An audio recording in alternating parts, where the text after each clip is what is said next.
ආයුබෝවන් හැමෝටම සුබ දවසක්. සම්බුදු උපතයි දඹදිව තලයයි කියන මාතෘකාව යටතේ ඔබත් එක්ක වැඩසටහන් පෙළක් නිර්මාණය කිරීම තමයි මගේ අදහස බලාපොරොත්තුව. එහි පළමු වැඩසටහන තමයි මේ ඔබත් එක්ක එකතු වෙලා සිදු කරන්නේ. බුදුරජාණන් වහන්සේ ආනන්ද හාමුදුරුවොත් හමු වෙන අවසාන හමුව සිදුවන්නේ කුෂිනාරා නුවරදී. කුෂිනාරා නුවරට හැඬු කඳුලින් ගියපු ආනන්ද හාමුදුරුව බුදුහාමුදුරන්ගෙන් ප්‍රශ්නයක් අහනවා. බුදුහාමුදුරනේ චියමානෝ හිටපු අපි ඔබ වහන්සේව දැකලා බලලා වන්දනා කළා. ඔබ වහන්සේගේ පරිනිර්වාණයෙන් පස්සේ අපි කවුරු වෙනුවෙන්ද වදින්නේ පුදන්නේ කියලා. ඒ වෙලාවේදී බුදුරජාණන් වහන්සේ දේශනා කරනවා සද්ධාය භික්කවේ සම්මුඛී භාව සද්ධෝ කුලපුත්තෝ බහුම් පුඤ්ඤම් පසවති.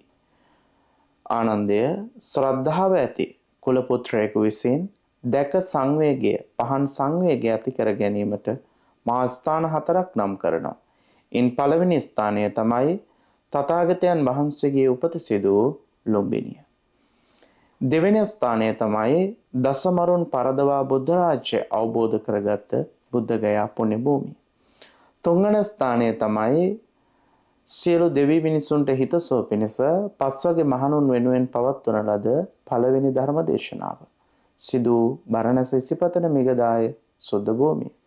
හතරවෙනි තැනට ගැනෙන්නේ උන්වහන්සේ පුරා වසර 45ක් ධර්මයේ පහස බෙදමින් ධර්මයේ සිසිලස ලබා දෙමින් සම්බුදු පහන නිවී ගිය අනුපාදේශ පරිනිර්වාණ ධාතුවෙන් පිරිනුවන් පාවදාල කුෂිනාරා නුවර මල්ල රජදරුවන්ගේ උපවත්තන ශාල වන උද්‍යානයේ පිහිටි පිරිනුවන් මංචකේ. මේ ස්ථාන හතර ශ්‍රද්ධාවන්ත කුල පුත්‍රයෙක් දැකලා බලලා වන්දනා කරගෙන මරණින් මතු මේ ආනිසංස තුලින් ඔහුගේ ජීවිතය සුවපත් වෙන බව බුදුරජාණන් වහන්සේ දේශනා කරනවා මහා පරිනිබ්බාන සූත්‍රය තුල. ඉතින් බොහෝමත්ම ශ්‍රද්ධාවෙන් බොහෝමත්ම ගෞරවයෙන් ජීවිතේ බොහෝ කැපකිරීම කරලා එකතු කරගත් මුදල් හදල් එකතු කරගමින් දඹදිව තලය සම්බුද්ධ උපත සිදු දඹදිව තලය දකින්නට බලන්නට වන්දනා කරන්නට බුදුන් දැක්කා බැලුවා හා සමානව වඳින්නට පුදන්නට යන ඔබට මේ ස්ථාන හතර මනවින් අවබෝධ කරගෙන මේ ස්ථාන හතර වන්දනා කරන්න. ඒ වන්දනා කරන ඔබට අනන්තර්ය පාප කර්ම කරලා නැත්නම් ජීවිතයේ සුගතිගාමී භාවයට පත් වෙන්න පුළුවන් කියලා බුදුහාමුදුරුවෝ මහා පරිනිබ්බාන සූත්‍රයේදී දේශනා කරනවා. ඒ නිසා මතක තියාගන්න ස්ථාන හතර තථාගතයන් වහන්සේගේ උපත සිදු වූ ලුම්බිනිය, ඒ වගේම බුද්ධත්වයේ සිදු වූ බුද්ධගයා පුණ්‍ය භූමිය, පළවෙනි ධර්මදේශනාව සිදු වූ බරණැස ඉසිපතන මිගදාය සුද්ධ භූමිය, පිරිනුවන් පාවදාල කුෂිනාරා නුවර පිරිනුවන් මංචකය.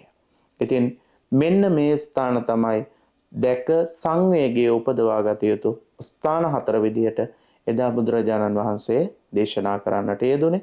ඉතින් අද වෙනකොට දහස් සංඛ්‍යාත සදැහැති ජනතාවක් මේ ස්ථාන දැකලා බලලා සංවේගය උපදවගෙන වන්දනාමාන කරනවා. ඉතින් ඔබත් අවබෝධයෙන් මේ ස්ථාන හතර වන්දනා කරන්න ඔබටත් මරණින් මතු ජීවිතය යහපත් කරගන්නට පුළුවන්කම තියෙනවා. දඹදිව සතර ස්ථාන විතරක් නෙවෙයි දඹදිව ඔබ වන්දනා කරන සියලුම ස්ථාන පිළිබඳව තොරතුරු ඉදිරි වැඩසටහන් වලදී ඔබට සඳහන් කරන්නට සූදානම්. ඒ නිසා දිගටම එකතු වෙන්න කියලා ආරාධනා කරමින් අදට මා සමුගන්නවා. ඔබ සැමට සම්මා සම්බුදු සරණයි. දිනක ඔබටත් වාසනාව ලැබේවා උතුම් සම්බුදු උපත සිදු දඹදිව සිද්ධාස්ථාන දැකලා බලලා වන්දනා කරන්න. තෙරුවන් සරණයි.